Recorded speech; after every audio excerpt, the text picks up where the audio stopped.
Bueno, Martín, gracias por venir. ¿Qué tal, Luis? ¿Cómo estás? ¿Bien? Bien. Vos siempre aparecés con barbijo y después te lo sacás. ¿Es por vos? ¿Es una señal? ¿Me olvidé? Me quedo con el barbijo hasta último momento, porque me parece importante llevarlo la mayor cantidad de tiempo posible en cualquier ocasión. Y además también porque estamos en televisión y es una manera de recordar que hay que usarlo en todas las circunstancias posibles. Comparto.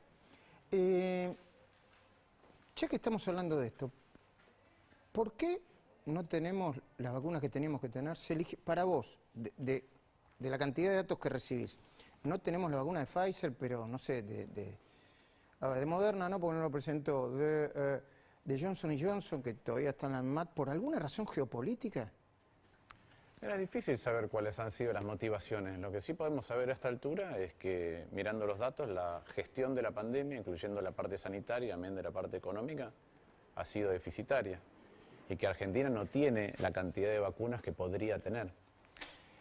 Y ¿Qué podría tener? Bueno, sí.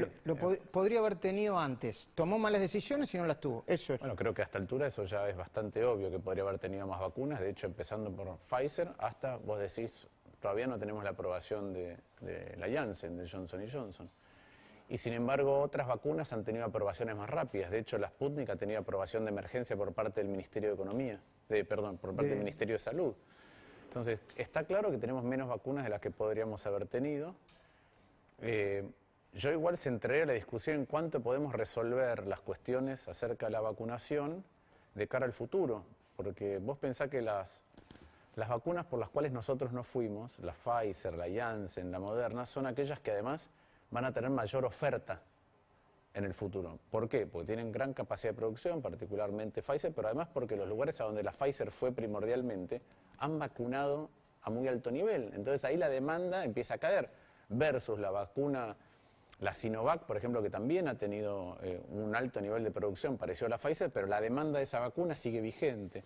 En la segunda mitad de este año se van a producir alrededor de 9.000 millones de vacunas. La pregunta es... El mundo. Sí, por eso es cómo nos hacemos rápido de eso y sobre todo cómo corregimos los problemas a futuro si, como dicen algunos, el COVID va a requerir que revacunemos cada determinada cantidad de tiempo.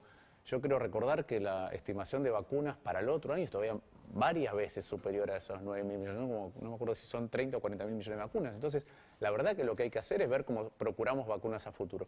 Yo creo que están llegando ahora vacunas a la Argentina. Más rápido. Más rápido, y es lo que debía pasar, ¿sí? Y se está vacunando un poquito más rápido. Sí, como te dicen los expertos, que podríamos vacunar más si las vacunas se distribuyeran mejor, si tuviéramos certeza de cuándo llegan. Si mandaras a las provincias en la medida que las van dando, porque hay provincias que tienen acumulado un stock que no tiene mucho sentido que esté, ¿no? Uno debería tener un margen, decir, te mando y a medida que te faltan, te repongo. A ver, los números globales son 17 millones de vacunas ya, 17 y pico, 17.400 de vacunas ya, que tienen primera y segunda dosis. Sí. Primera y segunda dosis. De las cuales debes haber dado 14 y pico. 14 y pico. Entonces tenés 3 millones de vacunas. Algunos dicen, están boyando, no las dieron. Se podrían haber dado mucho más rápido, eso es cierto. Y con mejor criterio. La ciudad de Buenos Aires, por ejemplo, fue discriminada largamente. ¿Por qué? Porque vos ¿En la distribución? Sí, claro. ¿Por qué? Porque el gobierno nacional estableció una serie de criterios prioritarios. Y los primeros criterios eran personal de salud y mayores de edad. Y la ciudad de Buenos Aires tiene mucha mayor proporción en su población de mayores de edad y de un sistema sanitario grande. O sea que se la tendría que haber dado antes. A la ciudad de Buenos Aires le deben faltar para esa correspondencia inicial como 300.000 vacunas como mínimo. Entonces, ¿pero fue un sesgo en la distribución o fue un acuerdo de los ministerios de todas las provincias? ¿Viste el COFESA? Yo vi ese acuerdo que decían, las primeras dos prioridades son comunes para todos. Creo que eran los médicos y luego por edad, y luego cada distrito podía decidir cómo. Pero vos distribuiste, ¿entendés? Sí, pero vos distribuiste por... A ver, te pongo un ejemplo que es exagerado, pero si vos tenés dos ciudades, una al lado de la otra, ¿sí? Y una está compuesta solo por médicos y por mayores de edad, y otra por menores de 40 años, bueno, le mandás mitad de las vacunas a un distrito y mitad de las vacunas al otro. ¿Por qué? Porque dijiste que prioritariamente tenías que vacunar... Entiendo, ahora entendí perfectamente. Ahí es donde a la ciudad de Buenos Aires la han discriminado, como en muchas otras cosas. Ahora, yo a veces he escuchado en esta semana algunas explicaciones que no cierran de por qué no hay determinadas vacunas, porque eran caras. La Sinopharm y la Pfizer cuestan lo mismo, ¿sí? O porque las condiciones de los contratos, no conocemos las condiciones de los contratos de las vacunas que tenemos. Vos fuiste mejor en Estados Unidos. ¿Cómo es negociar con Pfizer? O te digo una más, que eran muy caros, porque eran 60 millones de dólares que teníamos que... Dijo Cafiero. ¿Sabes cuánto cuesta cuánto le costó a la Argentina cada día de pandemia / cuarentena el año pasado? ¿Cerrado? ¿En dólares? 110 millones de dólares por día. Entonces vos decís, ¿cuántas dosis son esas? En mediodía de cuarentena. En un día de cuarentena... Comprabas dos partidas de Pfizer. Claro. Entonces ese es el problema. El problema es que los países que fueron a buscar todas las posibilidades que tenían de acceder a vacunas porque tenían esa capacidad, lo hicieron sabiendo que el mejor negocio desde el punto de vista sanitario, desde el punto de vista económico, desde el punto de vista social, desde el punto de vista psicológico, era abastecerse de la mayor cantidad de vacunas posible. Yo conozco mucha gente que viajó a Estados Unidos. Más allá de quién se vacuna y no se vacuna, lo que te cuenta todo el mundo que volvió es la sensación de que se retomó una vida normal. Entonces, el mejor negocio desde todo punto de vista era eso. Era vacunarse. Ahora... ¿Vos estás vacunado? Perdón, Martín. No, yo no estoy vacunado. No estoy vacunado. Claro, porque yo no te corresponde todavía. ¿Vos tenés en la ciudad o...? En la ciudad ahora vacunaron desde 18 para arriba a todos los que tienen comorbilidad. Yo no tengo ninguna comorbilidad, así que me tocará cuando le toquen. Yo tengo 50. En la próxima tanda calculo que me tocará. Sí, sí. ¿Y no te tomarías una...? Te lo pregunto porque siempre está la cosa moral, individual... ¿Si me tomaría un avión para vacunarme? Sí. No, no me tomaría un avión para vacunarme, pero si estuviera en Estados Unidos por trabajo, si estuviera en Estados Unidos porque me fui de vacaciones con mi familia, claro que me vacunaría. Porque me doy una vacuna y porque libero una acá y porque... Ahora, si me tomaría un avión para vacunarme, no me tomaría un avión para vacunarme y no lo hice. Pero si estuviera en Estados Unidos, ¿cómo? Yo creo que cualquiera que está en Estados Unidos en este momento se tiene que vacunar. Claro, claro. No me cabe ninguna duda de eso. ¿Y cuál es el verdadero efecto económico de la decisión de la primera cuarentena eterna? De que yo te vengo siguiendo durante la pandemia y vos, obviamente, tenés diferentes niveles de análisis a medida que fue sucediendo la cuarentena eterna, la primera ola que terminó, la segunda ola. ¿Cuál es tu mirada? Si vos lo mirás de acá a desde que empezó la pandemia. Yo creo que hay que incorporar dos cuestiones. La primera es la incertidumbre del inicio. Entonces, al principio había mucha mayor incertidumbre que ahora y hubo una, si querés, no solamente para acomodar el sistema sanitario, como se dice, sino también para ver si era posible suprimir el ingreso del virus. Hubo una primera cuarentena, que si las cuarentenas fueran estrictas, si vos estás 21 días encerrado, el virus no circula y se acabó. Entonces hubo una intención de suprimirlo más acomodar el sistema de salud, ralentizar. Entonces las primeras cuarentenas estaban bien, después ya no tenía mucho sentido. A mí me pareció que la primera cuarentena en particular era muy atinada, porque si vamos a esa época, no solamente estaban estas dos cuestiones. Había que armar todo el sistema de salud. No, pero además había un elemento muy importante, que es, de los primeros 25 días, solamente 10 eran laborables. Porque tenía Semana Santa, el 2 de abril, el 24 de marzo. Se había arrancado con mucha... Entonces vos decís, mira, nunca va a haber un costo tan bajo como para tratar de impedir que el virus se disemine, como ahora que de 25 días tenés solamente 10 laborables.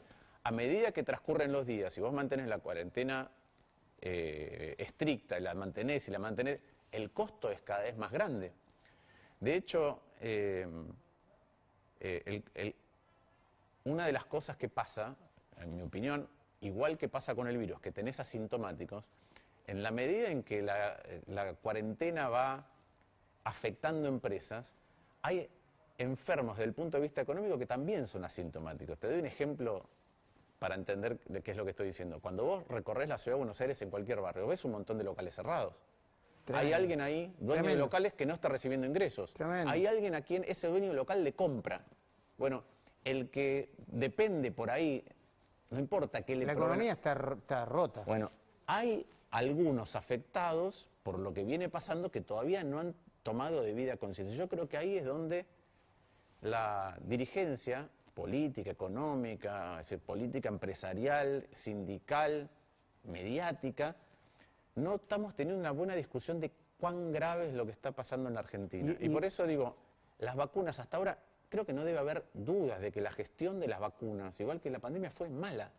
Están los resultados, mala. Desde el punto de vista que quieras. Ahora, me parece que hay que esperar que se acelere lo máximo la vacuna y desear que eso pase, independientemente del impacto que tenga. Yo escucho análisis de cómo impacta políticamente la vacuna. Ojalá que tengamos vacunas pronto para vacunar a todos, porque nos vamos a tener que abocar a lo que sigue. No, que es levantar el país, la economía. No es solo levantar, Luis. Acá ha habido una... Argentina viene estructuralmente de hace mucho tiempo golpeada. La herencia que recibió este gobierno es difícil y hubo errores de este gobierno. Y sobre eso está la pandemia. Entonces, cuando yo miro, lo que hay es una pérdida de riqueza monumental. Yo a veces uso esta analogía para que se entienda lo que quiero decir, con no se percibe, pero es muy grande. Cuando el Tercer Reich decide bombardear el Reino Unido y bombardea Londres, sonaba una sirena, vos te ibas a un refugio antiaéreo. Cuando terminaba el bombardeo salías y veías lo que ya no existía. Ahora no estamos viendo qué es lo que ya no existe. ¿Qué cosas no existen en Argentina? Bueno, cerraron 23.000 empresas. Tenemos, si uno ajusta bien el desempleo, como mínimo 15% de desempleo, como mínimo. Tenemos 45% de pobreza. Tenemos 7 de cada 10 chicos en el conurbano pobres. Tenemos un aparato estatal que a la hora de dar respuesta, por ejemplo, en materia educativa, no supo qué hacer. Bueno, eso es otro problema. Pero yo te quiero preguntar... Tenemos una inflación galopante que cada punto de pérdida de ingreso disponible... No, hay 2.000 pobres todos los días, te genera 235.000 pobres nuevos. Entonces, eso es con lo que hay que lidiar al día siguiente. Ahora, Martín, yo te pregunto, en el medio de todo esto, lo moral también importa, ¿no? Porque a mí el uso de la vacuna electoral, a mí de cualquier partido político, me repugna. Y yo veo... Hablo de la provincia de Buenos Aires porque es el territorio más extenso y porque es el más evidente. Ellos mismos dicen, tenemos 300 postas, no usan los centros de salud, nosotros lo vamos a mostrar ahora, no usan los centros de salud que tienen... Bueno, vos conocés la provincia de Buenos Aires, fuiste director del Banco Provincia. Cada distrito cada municipalidad tiene varios centros de salud, los más grandes. No hablemos ya de los de Juntos por el Cambio, hablemos de Doma de Zamora, que tiene no sé cuántos centros de salud. No los usan, porque usan a los funcionarios del palo de la provincia de Buenos Aires. Es una vergüenza eso. Pero a ver, está todo subvertido. Primero, la mejor estrategia sería tener la mayor cantidad de vacunas posible y distribuirlas en los lugares que ya están acostumbrados a vacunar. Pero tu vacuna es tuya. Posible. Tu vacuna es tuya, no es un don que no es algo que te regala el Estado. No, pero por eso, lo primero eso es lo que debería estar pasando. Tener muchas vacunas que no tenemos, a pesar de que ahora por suerte se está acelerando, y distribuirlas en todos aquellos lugares que ya están preparados para distribuir vacunas. Segundo, yo escuché al jefe de gabinete el otro día decir que el presidente consiguió vacunas y se las da. Esto no es un tema personal. No es que el presidente consiguió. El Estado argentino... Y se está jugando la vida, dijo, ¿no? Pero es el Estado argentino. Claro. El Estado de cada una de las provincias. El que provee con qué, con plata de los argentinos, que es como se financia el Estado. Ahí estamos viendo algunas postas, ¿no? Esos son postas... A ver, yo no te quiero meter en esto porque no... Pero nosotros lo vimos. Estas son especies de postas con que... A ver, en el mundo no sucede eso. Yo no he visto en los videos de Estados Unidos a Biden, ni a Biden... Bueno, Trump, las bolsas de comida le puso el nombre de Trump, pero a Biden diciendo, las vacunas son mías. Esto es el PAMI diciendo, che, en la ciudad, nosotros vacunamos en la ciudad. Esto diciendo, nosotros vacunamos... Pero hay una suerte, yo diría que hay dos efectos que concurren para esto, tres. Esto es Vicente López. Una es la cultura del patrimonialismo del Estado, ¿no? Yo llego al Estado y el Estado es mío. Claro. Y yo decido qué se hace. Lo segundo tiene que ver con el mejor rédito que vos podés tener desde el punto de vista político, en términos del apoyo que vas a tener, es tener muchas vacunas y vacunar rápido y bien. En la medida que no haces eso, entonces buscas otras alternativas para ver cómo te apropias, volviendo a la cultura del patrimonialismo. La ciudad de Buenos Aires no hace eso. La ciudad de Buenos Aires vacuna que llega, a pesar de que esté discriminada, vacuna que da. Pero vos no ves que haya una campaña utilizando la vacuna. No, hay una que dice vacunate y en todo caso se puede discutir el color amarillo. Bueno, pero vacunate. La verdad que eso sí, todos los países del mundo están haciendo rápido. Vacunate, vacunate, vacunate, que es lo que tenemos que hacer. Pero no esto de apropiación del Estado. Apropiación del Estado en donde, como no hay suficientes y yo no puedo mostrar un rédito de que voy a vacunar o vacuné a toda la gente que debería vacunar, entonces veo cómo disfrazo lo poco que tengo, ¿sí?, de algo que me convenga políticamente. Y eso es parte de la degradación que vamos teniendo en el Estado. Ahora, también volvamos a un tema cultural. Primero, A mí el vacunatorio a mí me pareció una de las cosas más atroces que hemos vivido Tremendo, en no bastante te oí tiempo. decirlo. No importa de qué partido sea, en qué provincia sea, no me importa nada. Ahora, digamos también otra cosa, a mí me llamó mucho la atención que la reacción social por eso no fue tan grande como debería haber sido. ¿Sí? Bueno, Y también, había mucha gente metida dentro de su casa, ¿no? sí. ¿Y cómo tendría que haber sido, Martín? Pero, por ejemplo, sigo viendo esto, que es... y a vos te debe pasar. Sí. Ahora que se supone que es por edad y comorbilidad, ¿cuánta gente conocemos que está diciendo que tiene comorbilidades que no tiene? Ah, ¿en la provincia de Buenos Aires? Bueno, te doy un dato que lo vamos a... En la provincia de Buenos Aires muchas veces a los intendentes les llega el registro de a quién tienen que vacunar, que en los distritos grandes, por ahí La pasa turnera, manejan la desapercibido, turnera. pero en los municipios más chicos tienen un problema a veces, porque dicen, me llega y gente que lo veo vacunar y digo, no entiendo por Bueno, qué está siendo Martín, vacunado. tengo malas noticias con eso que decís. Pero En la provincia de Buenos Aires no hay Dios que te vaya a chequear si tu certificado de comorbilidad, en términos generales, es auténtico o no. Yo te lo voy a cambiar. Yo tengo un conocido que le sacaron un turno, fue a vacunarse y cuando llegó le dijeron, ¿usted tiene tal comorbilidad? Él dijo, no. Sí, tiene. No, pero no tengo. ¿Viste? Le dijeron, no, pero si lo dice que la tiene, lo vamos a vacunar. Y dice, pero no tengo. Pero no esa tengo, no me comorbilidad. obliga a tenerla, claro. Y no se vacunó. Ahora, ¿por qué digo esto? Porque también en la ciudad de Buenos Aires hay... No, es muy difícil chequear los certificados de todo. El tema es cuando hay una ingeniería política, una ingeniería social, una ingeniería cultural para evadir el orden de prioridades que se debería tener. Cada vez que hay alguien que se vacuna con una edad que no le corresponde, sin comorbilidad, hay alguien de más edad que no tiene esa vacuna. ¿Te puedo llevar un poco la economía? Sí, claro. Difícil que explote el tema del dólar antes de las elecciones, ¿no? Tienen todo agarrado. Tarifas... Ojalá, sí, yo creo que hay muchas cosas, pero además ojalá que no explote. Ojalá, ¿Sí? sí. No, difícil y ojalá que no explote, sí.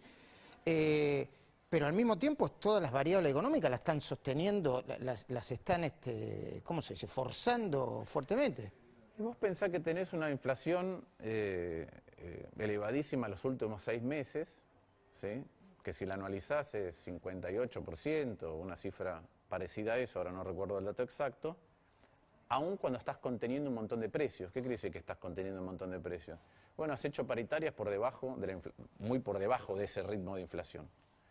Tenés precios cuidados, tenés el dólar planchado y tenés las tarifas que se ajustan menos que eso. Entonces vos estás generando una represión inflacionaria y aún con toda esa represión tenés un nivel galopante de inflación.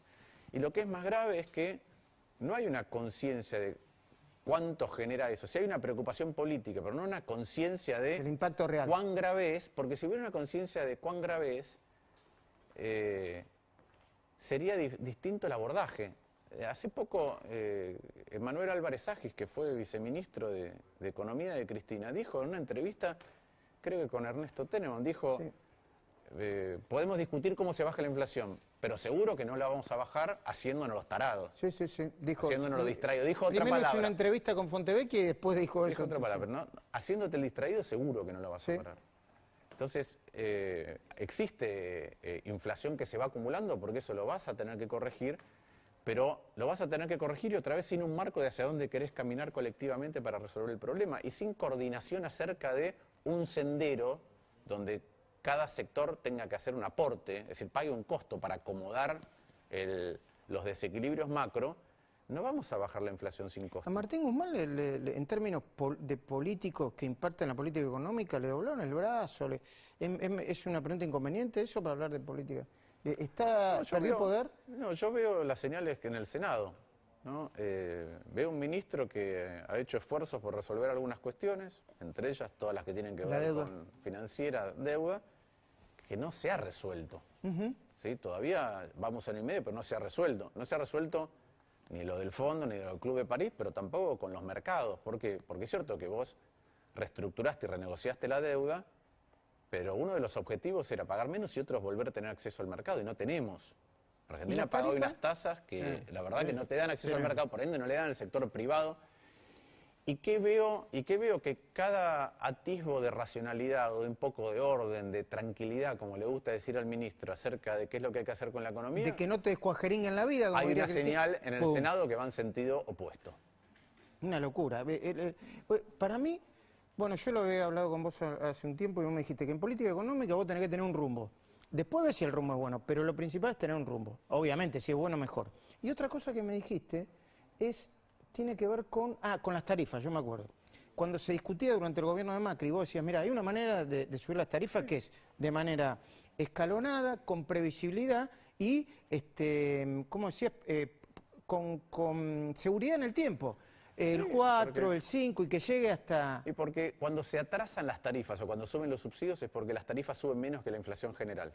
Exactamente. Entonces, lo que tenés que hacer es revertir en el tiempo eso. Ahora, vos lo podés hacer de golpe, pero de golpe tiene un impacto. Tiene un impacto en que los hogares y las pymes no tienen la culpa de que tuviste una mala política tarifaria mucho tiempo. Vos se la volcás el problema todo de golpe y genera lo que generó en Lo que pasa es que tampoco la podés tener congelada, ¿no? Por eso, entonces... Tenés que corregir y recuperar las tarifas, pero lo podés hacer con un escenario de previsibilidad, donde cada parte sabe que tiene que ceder un poco. ¿Qué es ceder un poco? Bueno, los hogares y las familias saben que van a pagar más, pero con el tiempo. Las empresas saben que van a recuperar rentabilidad, pero con el tiempo. Y el Estado va a tener que poner menos plata, pero con el tiempo. Va a tener que seguir poniendo plata. Eso te da un marco de ordenamiento. Eso para mí era casi lo principal que tenía que ordenar. Cuando hablamos de los pactos de la Moncloa, ahí tenés un ejemplo de qué tenés que abordar. Tienen que firmar todo. Lo mismo pasa con la inflación. Es muy difícil abordar la inflación si no tenés un acuerdo más grande. Sí, ahora, un acuerdo de Estado para ver cómo salimos paulatinamente de la inflación. Ahora, ese es el objeto que tienen que tener los consejos. Yo digo, el Consejo Económico y Social se reúne, pero ¿de qué habla? ¿Y con qué estado de ánimo va? Porque para corregir este problema todos tenemos que poner un poco. Ahora, si vos vas, en lugar de para corregir un problema general y vas a hacer un esfuerzo de tu sector, vos vas a ver a una mesa, a ver qué te podés llevar de prebenda para tu sector, el problema se va a agravar. Entiendo. Entonces esa discusión no está en la Argentina. Martín, te agradezco por haber venido. Te vamos a despedir. No te pido que le hagas una pregunta a Carla Bisotti, porque nosotros tenemos una sección que se llama ¿Qué le preguntarías a? A algunas personas que no nos responden, por H o por B. No, te tengo que obligar a trabajar de periodista. Yo sé que a vos te gustan los medios, pero no te voy a hacer pensar en eso, aunque seguramente... Pero que se aboque a conseguir la mayor cantidad y variedad de vacunas posibles. Eso es lo que necesita la Argentina. Y después una mirada política. Va a estar el DIPI dentro de un ratito. Viste que algunos hablan como fenómeno político. ¿Vos sos partidario de que personas que están por fuera de la política se comprometan si pueden?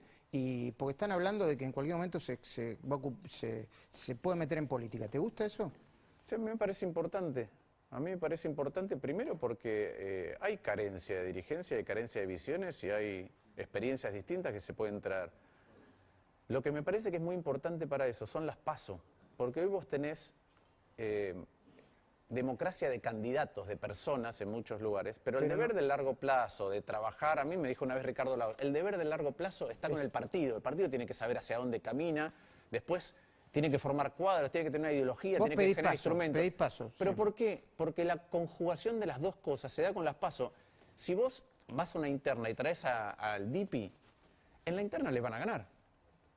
Si vos vas a las PASO y tiene validación popular, lo que va a hacer es incorporar el capital político que tiene adentro de un espacio que puede generar aunque pierda, aunque gane. Sí. Okay. Se renuevan los liderazgos adentro de los partidos cuando se abren. Lo que no puede ser es que los partidos estén cerrados bajo 4 llaves y que los liderazgos y las candidaturas se designen a dedo. Entiendo. Entonces, cada uno que tiene que aportar lo valida la gente. Ahora, después es cierto que cuando vas a la función pública hace falta otro contenido. Y ahí es donde me parece que conjugar el prestigio, la legitimidad, el conocimiento con la estructura de los partidos, trabajando hacia dentro de los partidos de otra manera, es lo que nos puede ayudar a salir hacia otro lugar. Martín, gracias por el tiempo, y perdón por haberte quitado tiempo el fin de semana. El fin de semana trato, sí, familiar. Es cierto eso, trato de pasarlo familiarmente. Bueno, pues ahora hasta el año que viene, no sé, vamos a ver. Gracias, Martín. Gracias a vos.